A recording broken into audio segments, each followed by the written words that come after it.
Hello বন্ধুরা, আমি সজল তোমাদের সবাইকে স্বাগত জানিয়ে শুরু করছি আরও একটি নতুন পর্ব। আজকের পর্বে আমি তোমাদের সাথে আলোচনা করব একটি ভিলেজ সিনারি। আশা করি তোমাদের ভালো লাগবে।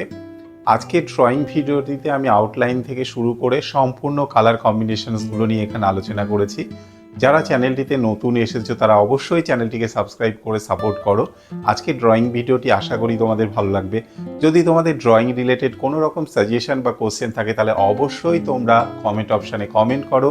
ড্রয়িং ভিডিওটি কেমন লাগলো সেটাও কমেন্ট করে আমাকে জানাও। আর নতুন যারা এসেছো তারা অবশ্যই চ্যানেলটিকে সাবস্ক্রাইব করে সাপোর্ট করো। চলো ড্রয়িংটি শুরু করি। বন্ধুরা, এখানে ভিলেজ সিনারিটি ড্রয়িং করার জন্য আমি ব্যবহার করছি 2B পেন্সিল। এই 2B পেন্সিল দিয়ে প্রথমে আমি আউটলাইনটি করে নেব। দেখো, প্রথমে আমি একটি কার্ভ লাইন ড্রয়িং করছি এবং সেখানে কয়েকটা পয়েন্ট আমি ঠিক এইভাবে করে নিলাম। ওপরের পয়েন্টটি থেকে আমি ঠিক মাথার অংশটি আমি ড্রয়িং করব। এখানে একজন কৃষক সে তার গরুকে মাঠে চড়াতে নিয়ে যাচ্ছে, গরু এবং বাছুর। এমন দৃশ্য করার জন্য প্রথমে একটি আমি হিউম্যান শেপ বা বডি শেপ আমি ঠিক এইভাবে কার্ভ লাইন ধরে এখানে ড্র করে নিচ্ছি। ওপরে দেহাংশের পোর্শনটা হয়ে যাওয়ার পর এবার নিচের কাপড়ের পোর্শনটাকে আমি ঠিক এইভাবে এখানে ড্র করলাম। এরপর পা দুটিকে আমি ঠিক এইভাবে এখানে ড্র করব।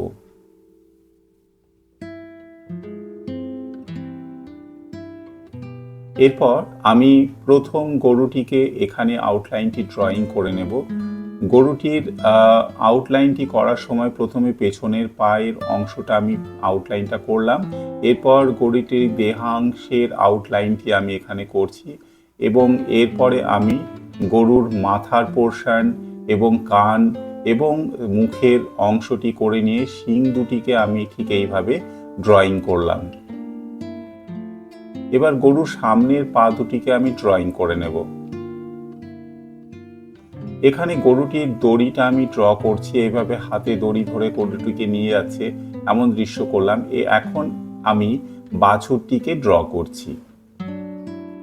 বাছুরের আকার বা সাইজটা একটু ছোট হবে গরুর তুলনায়, সেভাবেই আমি এখানে করছি।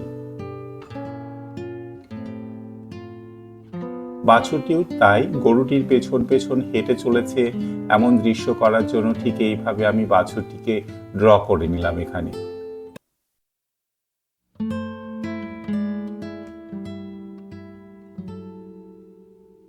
আশেপাশে ছোট ছোট ঘাস আমি ড্র করে দিচ্ছি।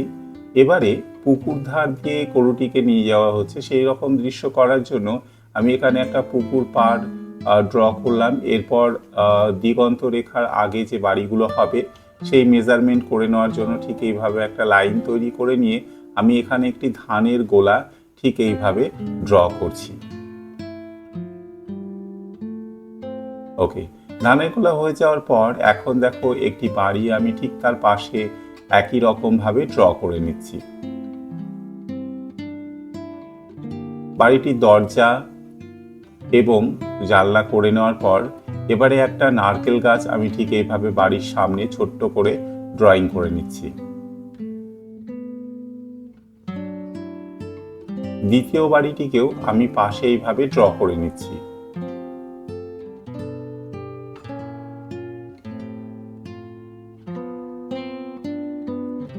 বাড়িটির সামনে একটি কলা গাছ আমি ঠিক এইভাবে ড্র করলাম। এরপর তাল গাছের পাতাগুলো একটু রাফ ভাবে এখানে স্কেচ করে নিচ্ছি। ওকে, এবারে আশেপাশের যে সমস্ত গাছপালাগুলো হবে সেগুলোকে খুব হালকা হালকা করে আমি এখানে ড্র করে নিলাম। এবার দেখো রং করছি। এই কালার করার সময় আমি প্রথমে পার্সিয়ান ব্লু কালারটা দিয়ে স্কাইয়ের যে ডার্ক এরিয়াগুলো হবে সেগুলোকে করে নিচ্ছি।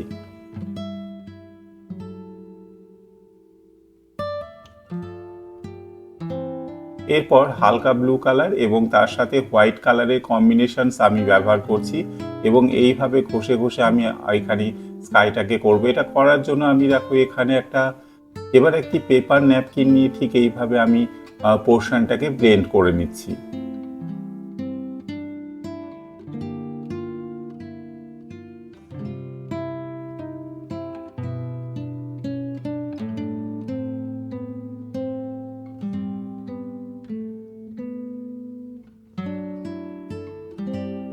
এবারে গাছের অংশ করার জন্য, পাতাগুলোকে কালার করার জন্য প্রথমে আমি ইয়েলো কালারটি অ্যাপ্লাই করব এবং সম্পূর্ণ যে সমস্ত গাছপালাগুলো আমি সিনারিতে এঁকেছি সবটার ওপরের দিকে বিশেষ করে এই ইয়েলো কালারটা আমি অ্যাপ্লাই করে নেব। এরপর হালকা গ্রিন কালার দিয়ে আমি এইভাবে হালকা হালকা শেড করে নেব এগুলিতে। এখন আমি ডার্ক গ্রিন কালারটাকে ইউজ করছি এবং পাতার লাইনগুলোকে এইভাবে ড্র করে নিচ্ছি।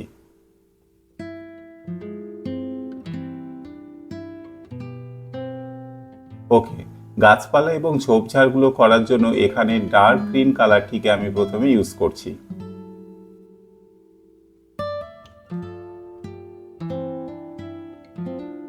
এরপর লাইট গ্রিন কালারটা আমি ঠিক এইভাবে অ্যাপ্লাই করে নিচ্ছি, সাথে ইয়েলো কালারটার কম্বিনেশনসও আমি অ্যাপ্লাই করব।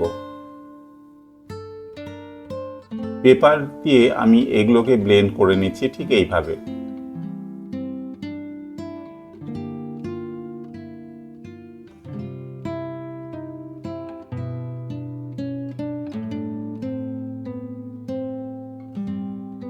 তাল গাছের পাতাগুলোকে করার জন্য ঠিক এইভাবে আমি হালকা হালকা করে শেড করে নিচ্ছি কালার দিয়ে।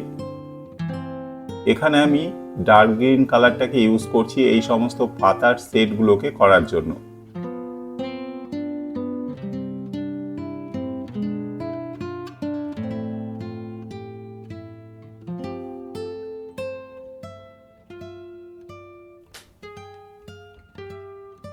হালকা গ্রিনটা এবং ডার্ক গ্রিন এই দুটি কম্বিনেশনস দিয়ে আমি এগুলোকে করছি। এরপর এই কালারগুলোকে আমি একটু একটু করে অল্প অল্প করে এখানে ব্লেন্ড করে নিচ্ছি।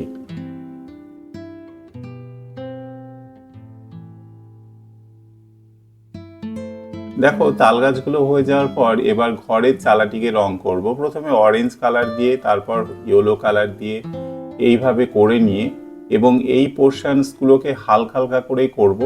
এখানে গোলাটিকে আমি ইয়েলো কালার অ্যাপ্লাই করলাম, দ্বিতীয় ঘরের চালাটির ওপরেও আমি এখানে ইয়েলো কালার অ্যাপ্লাই করলাম। এরপরে ব্রাউন কালারটা দিয়ে ইয়েলো কালারের ওপরে শেডটাকে আমি করে নিচ্ছি। গোলাটিতেও তাই ব্রাউন কালার দিয়ে শেডটা আমি করে নেব। এবারে এই কালারগুলোকে আমি ব্লেন্ড করে নিচ্ছি। এবার ঘরের রংটা করার জন্য প্রথমে ব্লু কালার দিয়ে আমি শেডটা করে নিচ্ছি ঠিক এইভাবে। এরপর হালকা হালকা করে ব্ল্যাক আমি ইউজ করব এবং দুটো কালারের কম্বিনেশনস দিয়ে আমি হোয়াইট কালার মিশিয়ে আমি পুরো পোর্শনটাকে ব্লেন্ড করে নেব।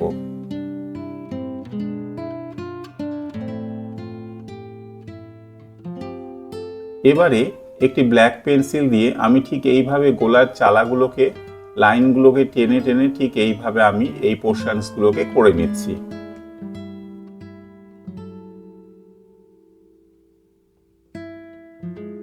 ঘরের জানলাটিকেও আমি একই রকম ভাবে কালো করে নিচ্ছি ব্ল্যাক কালার পেন্সিল দিয়ে।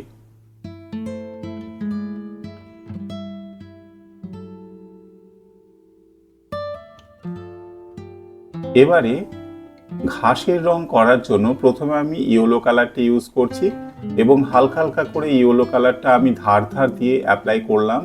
তারপর লেমন গ্রিন কালারটা আমি অ্যাপ্লাই করব। বাকি পোর্শনটা মোটামুটিভাবে যতটা পোর্শন গ্রাস হবে সমস্তটার উপরে লেমন গ্রিন কালার ইউজ করে নেওয়ার পর এবার হালকা গ্রিন কালারটিকে বা লাইট গ্রিন কালারটিকে আমি ঠিক এইভাবে আলতো আলতো করে ইউজ করব এবং এই পোর্শনসগুলোকে রাউন্ড রাউন্ড করে আমি ব্লেন্ড করে দেব।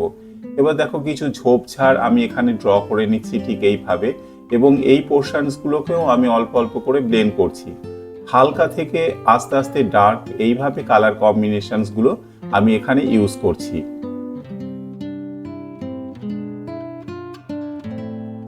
জলের ওপর গাছের শ্যাডো তৈরি করার জন্য প্রথমে আমি গ্রিন কালার দিয়ে হালকা হালকা করে নিয়ে এর মধ্যে আমি ব্লু কালারটিকে ইউজ করছি এবং এই স্কাই ব্লু কালারটা দিয়ে এবং তার সাথে হোয়াইট কালারের কম্বিনেশনস মিশিয়ে আমি এই পোর্শনসগুলোকে অর্থাৎ জলের যে শেডটা হবে সেইটাকে করে নিয়ে ব্লেন্ড করে নিচ্ছি।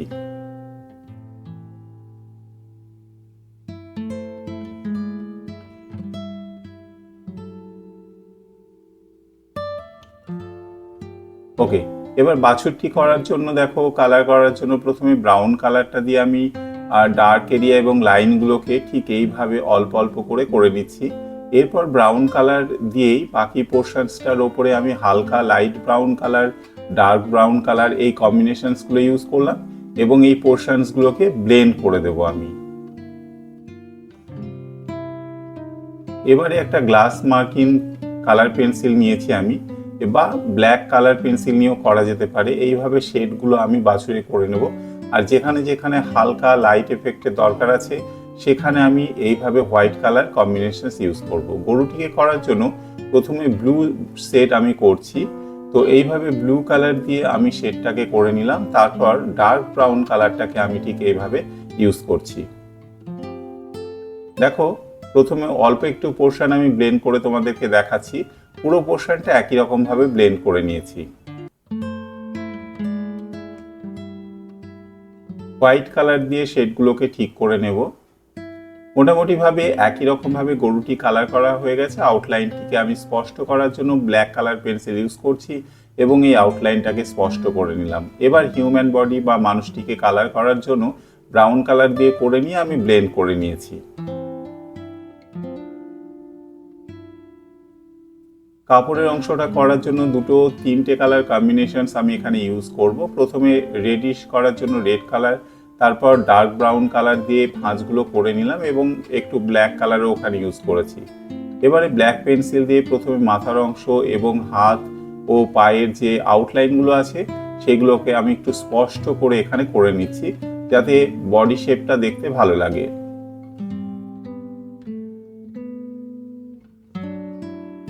ওকে, এবার ঘাসের যেভাবে আমি প্রথমে বলেছিলাম যে ইয়েলো কালার প্রথমে আমি অ্যাপ্লাই করব ঘাসগুলোকে করার জন্য, এইভাবে ইয়েলো কালারটা দিলাম। তারপর লেমন গ্রিন কালার এবং লাইট গ্রিন কালার এই দুটো কালারের কম্বিনেশন ইউজ করে আমি ঠিক একই রকমভাবে কালারগুলোকে ব্লেন্ড করে নিচ্ছি। ঘাসগুলো করার জন্য ঠিক এইভাবে লাইন টেনে টেনে এখানে আমি ঘাসগুলোকে করে নিচ্ছি গ্রিন কালার অ্যাপ্লাই করে। পাশে একটা ছোট্ট গাছ করে নিয়ে তাতে গ্রিন কালার ইউজ করে পাতাগুলোকে ঠিক এইভাবে আমি করে নিলাম। মোটামুটি ভাবে সিনারিটি প্রায় কমপ্লিট হয়ে গেছে। তো যারা নতুন দেখছো এই ধরনের ড্রয়িং ভিডিও দেখার জন্য অবশ্যই চ্যানেলটিকে সাবস্ক্রাইব করে সাপোর্ট করো। দেখা হচ্ছে তোমাদের সাথে পরবর্তী ড্রয়িং ভিডিওতে। যদি আজকের ড্রয়িং ভিডিওটি তোমাদের ভালো লাগে তাহলে অবশ্যই একটি লাইক করো। বন্ধুরা, তোমরা সবাই ভালো থেকো, সঙ্গে থেকো।